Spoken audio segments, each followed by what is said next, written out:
Buat kita semua. Terima kasih Pak Moderator, saya bicara secepatnya. Ibu Bapak sekalian yang saya hormati, memang kebetulan kami di FKN UI kita punya peminatan informatika kesehatan, jadi health informatics. Kenapa TICS? Karena teknologinya masuk di dalamnya. Kemudian baru-baru ini kita juga sudah mulai mencoba membicarakan itu. Kalau dari D3 masuk seperti apa, standar untuk S1 seperti apa, S2 seperti apa. Tapi lepas dari semua itu, kami coba mengetengahkan apa yang menurut kami seharusnya ada pada sumber daya informatika kesehatan. Yang ini memang kalau tadi kita dengar Bu Menteri, memang SDM-nya juga harus disiapkan, jadi bukan cuma senarionya saja. Lantas kalau bukan orang ahli yang bicara kan nanti jadi salah. Pokok bahasan kita adalah lingkup manajemen kesehatan masyarakat. Kita nanti bicara terminologi informatika kesehatan, kemudian terakhir mungkin kita harus melihat benchmark-nya, Ibu Bapak sekalian. Kemudian kompetensi informatika kesehatan yang generik seperti apa? Nanti mungkin kekhususannya tergantung dari kalau dia S1 skripsinya, S2 mungkin tesisnya dan sebagainya. Kita tahu bahwa lingkup kesehatan seperti ini mungkin terlihat tidak terbaca, tapi pokoknya kita lihat di sini kalau kita bicara tentang informatika kesehatan dalam lingkup kesehatan, kita melihat mulai dari assessment-nya, policy development-nya sampai assurance-nya. Ini lingkaran ini semua tentang kesehatan masyarakat. Bagaimana kita berperan serta di dalam melaksanakan kegiatan pada lingkup kesehatan masyarakat. Buka teks saya. Definisi informatika kesehatan yang selama ini kita pakai, kita coba ambil dari Yasno tahun 2000. Ini bahasa Indonesia. Penerapan ilmu komputer dan teknologi informasi secara sistematis dalam praktek, maksudnya dalam aktivitas seperti di puskesmas maupun di rumah sakit, dalam penelitian dan pembelajaran kesehatan masyarakat. Kemudian aplikasinya sebenarnya bisa dilihat seperti ini. Ada paling kiri ada proses molekuler dan seluler, mungkin ini kita kenal dengan bioinformatika. Jadi banyak variasinya, dan mungkin kita yang paling kanan, di mana informatika kita terapkan dalam konteks kesehatan masyarakat untuk populasi dan masyarakat. Lantas siapa sih tenaga informatika kesehatan?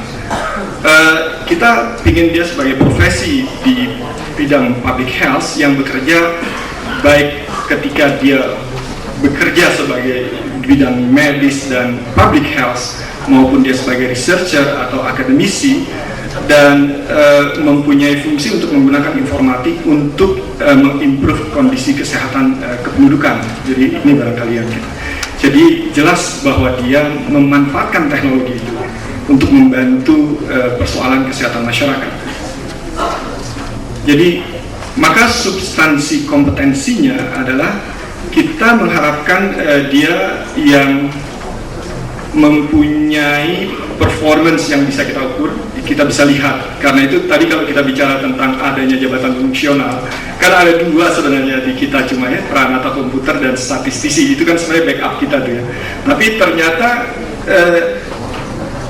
performance indicator, key performance indicatornya itu kan kelihatan agak sulit, sehingga kemudian mereka jadi sulit naik jenjang. Seingat saya, mohon saya dikoreksi, ada salah satu syarat supaya mereka dapat naik jenjang itu adalah membuat software. Wah, gila banget. Bagaimana pada level itu bisa membuat software gitu, atau barangkali definisi operasional yang mesti kita perhatikan. Nah ini kan perlu ada kesepakatan yang bagus. Kemudian dia punya skill atau pengetahuan yang berhubungan dengan aplikasi dalam informasi dan komputer, baik science di dalam computer science maupun public health teknologi. Kemudian ini kita ambil dari CDC 2009, kita mestinya ada core competencies gitu ya. Nah ini kira-kira ada dari A sampai M, ada dia punya kompetensi yang kita harapkan dia punya. Nah tentang nanti gradasinya dia, kalau andaikan dia ada D3, kita masukkan apa S1 atau S2, barangkali nanti kita lihat proporsinya saja. Tentunya kalau dia sudah S2 lebih kepada manajerial gitu ya. Ke S1 mungkin lebih teknis, apalagi D3 seperti itu.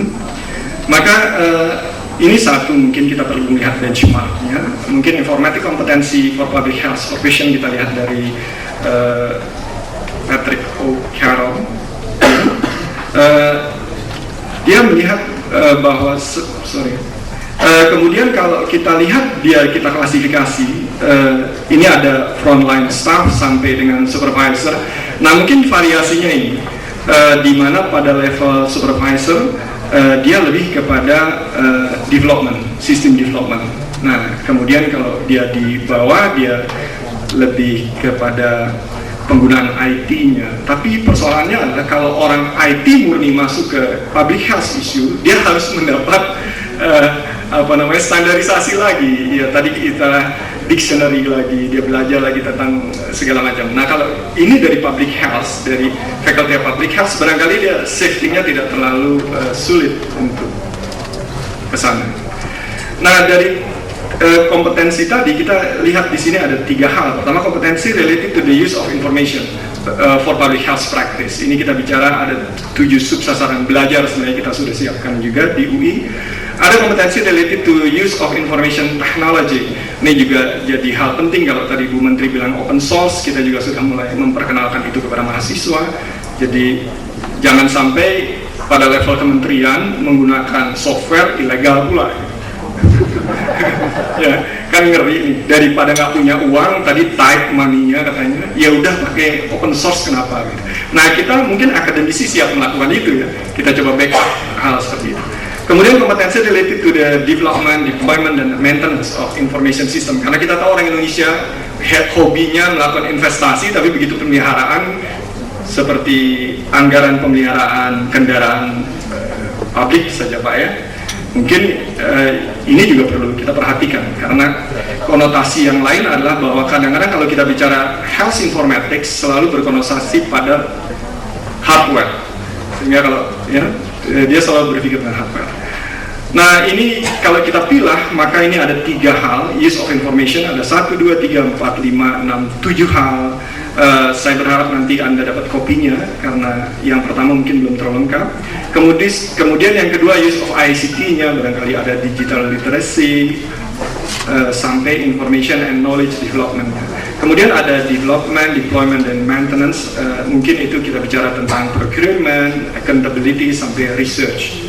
Ini yang tadi Ibu tawarkan kepada Bu Menteri. Saya pikir itu menarik sekali Bu, karena kalau kita kumpulkan semua skripsi dan tesis yang ada di fakultas-fakultas tentang ini, saya pikir sudah cukup bicara tentang Indonesia.